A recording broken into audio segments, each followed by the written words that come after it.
భగవంతుడు సృష్టించినటువంటి మన మెదడు ఏదైతే ఉందో అది సామాన్యమైనటువంటిది కాదనేటువంటి విషయం మీకు బాగా తెలుసు.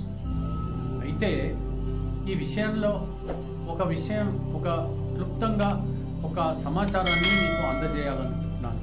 అదేంటంటే ఒక్కొక్కప్పుడు మనిషి చాలా భయంకరంగా రియాక్ట్ అవుతూ ఉంటాడు. అటువంటి పరిస్థితుల్లో అతని ఆలోచన అనేటువంటిది కట్టుబడిపోతుంది. అతను చాలా ఎమోషనల్గా ఫీల్ అయిపోయి ఎదుటివాడి మాటను కూడా వినిపించేటువంటి పరిస్థితుల్లో ఉండడు.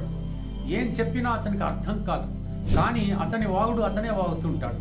అది మామూలుగా ఉండదు. చాలా అరోగెంట్గా, చాలా కోపంగా అతను ఒక ఉగ్రవాదిలాగా మాట్లాడేటువంటి పరిస్థితులు వస్తూ ఉంటాయి.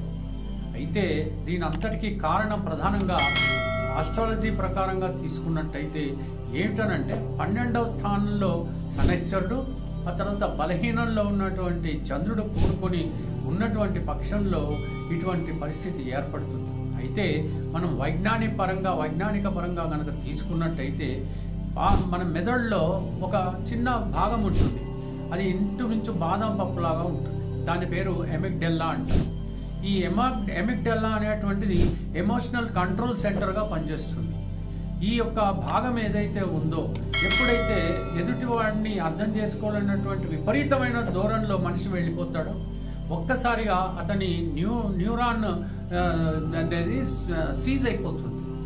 ఆ యొక్క ఎఫెక్ట్ అనేది పోయి అతను అరిచేయడం మొదలవుతుంది.